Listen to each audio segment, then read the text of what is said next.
Esha eme mande simbaraza, masikate pakudeketera, karainene zuvaradoka, muveneni kakare usiku, kana moyo uchingewaneta, ezwire nyuri nondizoroza, taura yezwiro rufaro, rero pafadze rindinyaradze, kana muchende taramaurano, daro pafadzwa Jehova Ishe, kana ndineme zuva ravira, handidi chimwe chokukwanisa, uyashe muve mweni wangu, shure kwebesanwa nasi uno, ndipe rufaro nezororo, ruponeso noruregerero, rapai maronda nezvirwere, zvauya kwandere mose uno, kuti ndirege kugungudzika, ndizorore pane mwoyo wenyu. Amen.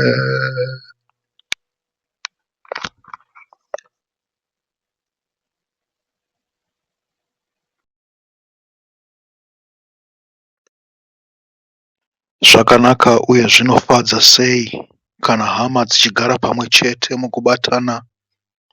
Zvakafanana namafuta anokosha adururirwa pamusoro anoerera kundebvu dzaAroni, anoburukira kusvikira pambendero yenguo dzake. Zvinoita sokuti dova reHerimoni riri kuwira pamusoro pegomo reZioni, nokuti ndipo pakaiswa kuropafadza kwaJehovha, ihwo upenyu husingaperi. Amen. Tinokukwazisai madekwana ano, rava rimwe sabata zvakare. Tinotenda kuti Mwari ave nemi pavhiki rose rapera, akutungamirirai kubva pane rimwe sabata kusvikira pane rimwe. Kudzai Jehovha nokuti wakatendeka. Amen.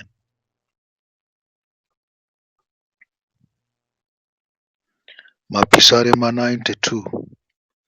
Zvakanaka kurumbidza Jehovha nokuimbira zita renyu nziyo, imi wokumusoro-soro, kuparidza rudo rwenyu mangwanani nokutendeka kwenyu usiku, nechiridzwa chine hungiso 10 namaririro akanaka embira.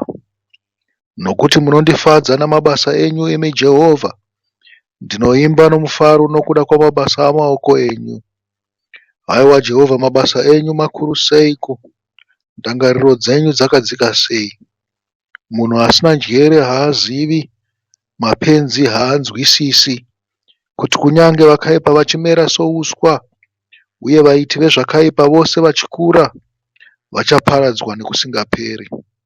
Asi imi Jehovha, munosimudzirwa nokusingaperi, nokuti zvirokwazvo vavengi venyu, imi Jehovha, zvirokwazvo vavengi venyu vachaparadzwa, vaiti vezvakaipa vose vachaparadzirwa.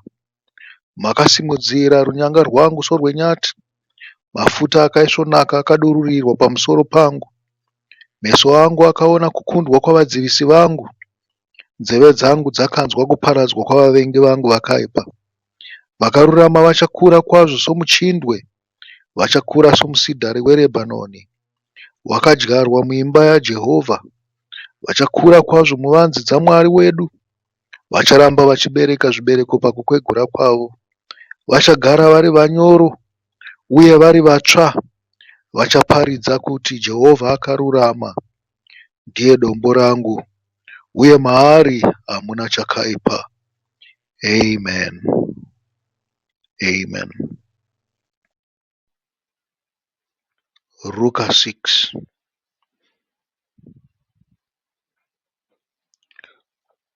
Tinorangarirawo Jesu saishe weSabata, tichinzwa shoko raMwari richiti, rimwe Sabata Jesu akanga achifamba nomuminda yezviyo, uye vadzidzi vake vakatanga kunonga hura dzezviyo, vachidzipukuta namaoko avo vachidya tsanga dzacho.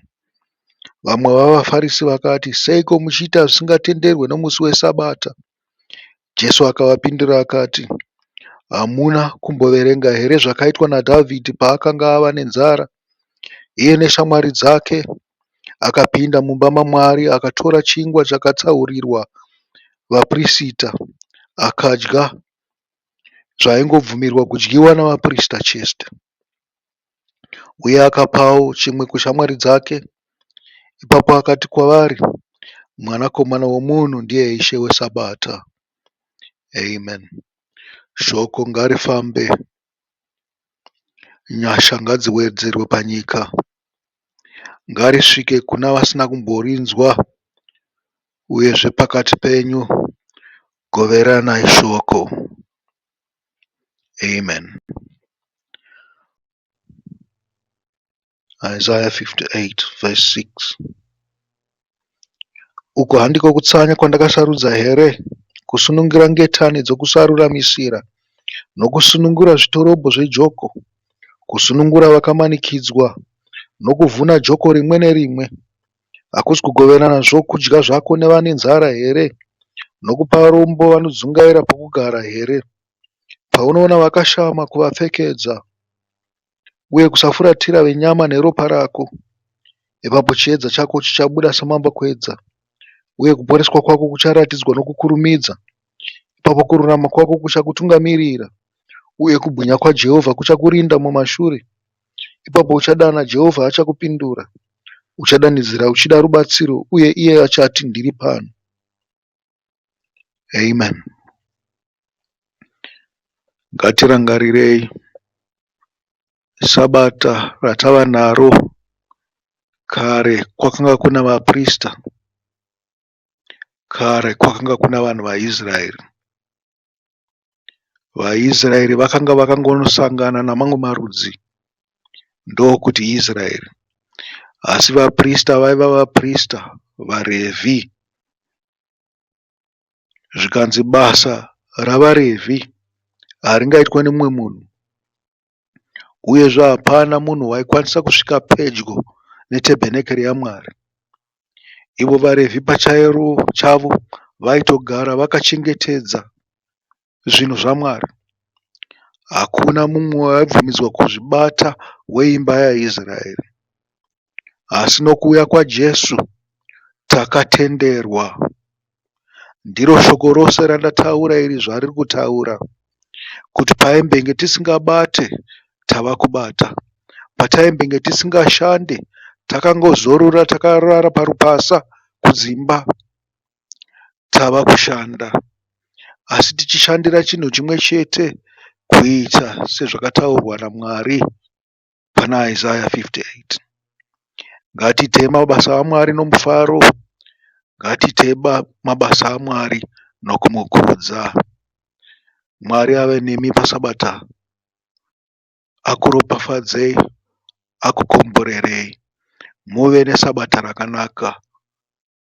Chisarai.